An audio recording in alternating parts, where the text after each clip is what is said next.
If you honestly thought that Atlanta wasn't a competitive market, all of the data points are here to tell you that you're wrong.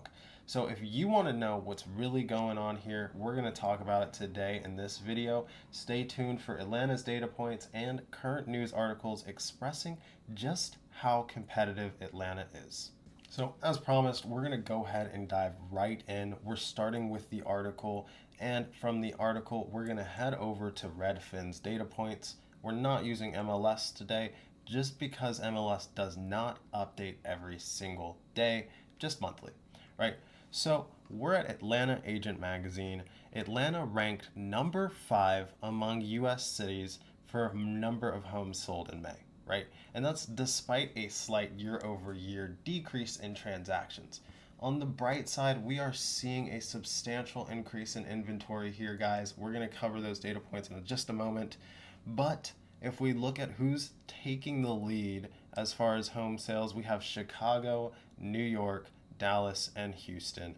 And if you know anything about the economy these days, this tells you that all of the tech hubs are rapidly increasing in home sales. For whatever reason, a lot of California is moving their tech hubs out of there, and we're seeing it come to some of the colder states, especially here on the East Coast. So if you aren't aware, do your research, check out stocks like Nvidia, check out stocks like Apple, and stay on the hunt for all this AI technology that's coming to the East Coast, guys.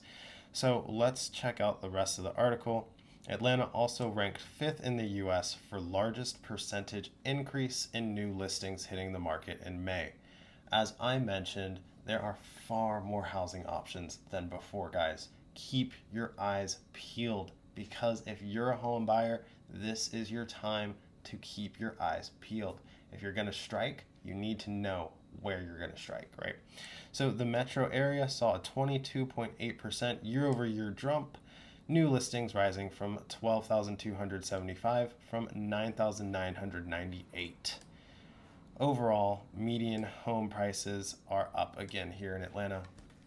This has been happening consistently as weather has declined in other areas. You don't want to believe me? Check out that Sarasota, Florida has been flooding massively, or check out that Dubai has been getting hit with crazy weather storms. I mean, honestly, it's hit 100 degrees here in Atlanta already this summer, and we aren't even in the depths of it. So if you guys aren't concerned with weather and inclement weather, then feel free to move somewhere else. But Georgia's got you covered. We got sun, we got rain, but we don't have crazy hurricanes all the time.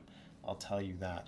So we're going to move away from this. Housing inventory jumped up 13.7, and then we see more sellers are seeing the advantages of listing their homes now. Rates are down, interest rates have gone down 2 consecutive weeks in a row. Super excited for that kind of stuff. So let's see what else we have here on the Redfin data points. Get this thing maxed out for you guys. Scroll back up to the top. And I love Redfin. They have some great data points, guys.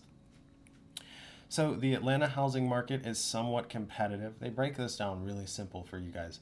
The homes in Atlanta receive 2 offers on average and sell in around 34 days. This is based on data, guys. I didn't make that up. You're seeing it on the screen. That's what they're saying, and that's what they mean.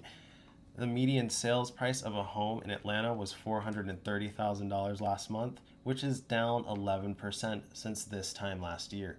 The median sales price per square foot in Atlanta is $294, which is up 2% since last year. So we're not seeing declines. Things keep going up. The price point is holding steady. If you don't think this is a good value, then run your numbers. If you don't see anything that's going for less than $294 a square foot, then you might not be getting a good deal. It's simple math. When you're buying a house, think about it as a business move and think about it as something that benefits you in the long term. Run your numbers long term, not short term, not tomorrow. This is a long term decision, a long term investment. So let's hop into it. Median sales price, it's been going a little steady. It's been steadily inclining. We're getting to a point where it's really high overall. The Atlanta housing market is somewhat competitive. Homes selling in 36 days, hitting 52. 2% below list price and go pending. So that means that you guys have a hot chance of getting a good deal if it's been sitting on market, but you don't have a hot chance of getting a good deal if it just hit the market, guys. So they're selling above 1% if it's a really good house, and then they're selling below by 2% if it's been sitting on the market or there's repairs. You can expect to save about 2% on average, and that is not very great. So let's see where all of you are moving from. To Atlanta, we are seeing most of the people are coming from New York City. We have the rest of you guys coming from Los Angeles. Why? Because you guys have terrible weather in LA. Let's be honest, you're in a drought all the time. Comment down below if you disagree with me, but if you like living in the desert and risking not having water, then California's for you. If you want overpriced food, that's everywhere. There's food everywhere, and super dirty beaches everywhere. I mean, disgustingly dirty. California, what's wrong with you? Like, those beaches are gross. Florida does a better job than California on beaches. Oh, yeah, comment down below if you don't agree with me on that, but I think California has terrible beaches. Seattle, Washington, there's a lot of rain. You guys want less rain, and you guys are paying exorbitant prices over there on the coast anyway. Yeah, makes sense why you're moving. People are moving from Washington, D.C. That's very fair. D.C. is just very expensive and kind of dangerous at times. And then we have people coming in from Florida. That's, I stopped at 6, but I really just, that Florida one intrigues me. There's been a lot of storms down in Florida lately. So Miami's definitely commuting up.